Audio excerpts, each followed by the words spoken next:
विष्णु पुराण में भगवान विष्णु के त्रिमूर्ति स्वरूप धारण करने का वर्णन दिया गया है।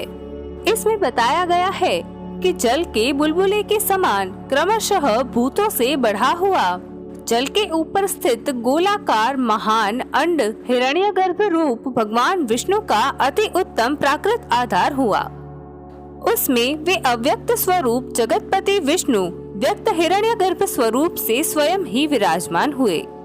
इसी अंड में ही पर्वत और द्वीप आदि के सहित समुद्र ग्रहगण के सहित संपूर्ण लोक तथा देव असुर और मनुष्य आदि विविध प्राणी वर्ग प्रकट हुए।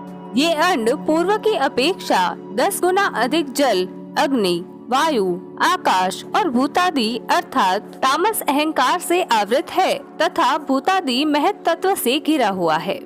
जिस प्रकार नारियल का भीतरी फल बाहर से कितने ही छिलकों से ढका रहता है, इसी प्रकार से ये अंड भी 7 प्राकृत आवरणों से घिरा हुआ है।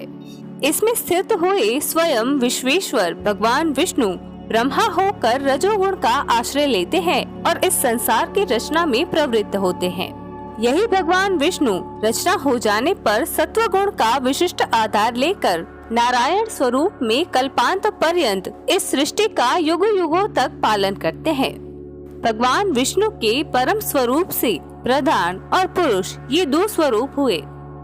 इन्हीं 2 स्वरूपों के द्वारा वे सृष्टि और प्रलय काल में संयुक्त और वियुक्त होते हैं। यही रूपांतर काल कहा जाता है।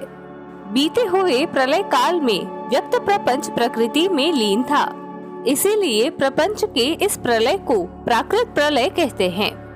काल स्वरूप भगवान अनादि है, इनका अंत नहीं।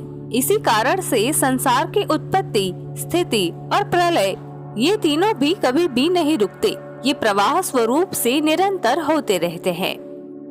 प्रलय काल के दौरान प्रधान प्रकृति के साम्यावस्था में स्थित हो जाने पर और साथ ही पुरुष के प्रकृति से पृथक स्थित हो जाने पर भगवान विष्णु का काल स्वरूप इन दोनों को धारण करने के लिए प्रवृत्त होता है, जिसके बाद वे स्वयं की इच्छा से विकारी प्रधान और अविकारी पुरुष में प्रविष्ट होते हैं।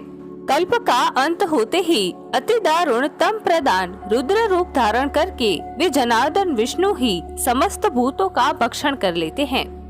इस प्रकार समस्त भूतों का भक्षण करके संसार को जलमय करके वे परमेश्वर शेष शैया पर शयन करते हैं।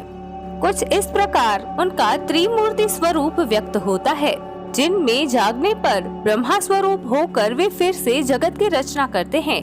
नारायण स्वरूप में वे जगत का पालन करते हैं और कल्पांत में रुद्र रूप धारण करके सृष्टि का संहार करते हैं।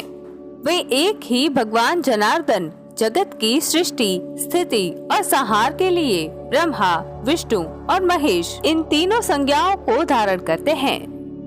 वे सर्वस्वरूप, श्रेष्ठ वरदायक और प्रार्थना करने के योग्य भगवान विष्णु ही ब्रह्मा आदि अवस्थाओं के द्वारा सृष्टि रचते हैं। वे ही पालते हैं और वे ही संहार करते हैं। तो कुछ इस प्रकार विष्णु पुराण के माध्यम से भगवान विष्णु का ब्रह्मा, विष्णु और महेश का त्रिमूर्ति स्वरूप व्यक्त किया गया है। अगर आज का वीडियो पसंद आया हो तो वीडियो को लाइक, शेयर और कमेंट जरूर करें। ऐसे ही इंटरेस्टिंग और नॉलेजेबल वीडियो देखने के लिए हमारे चैनल द इन्फो ओशन को सब्सक्राइब करना ना भूलें। मिलते हैं नेक्स्ट वीडियो में, तब तक के लिए थैंक्स फॉर वॉचिंग।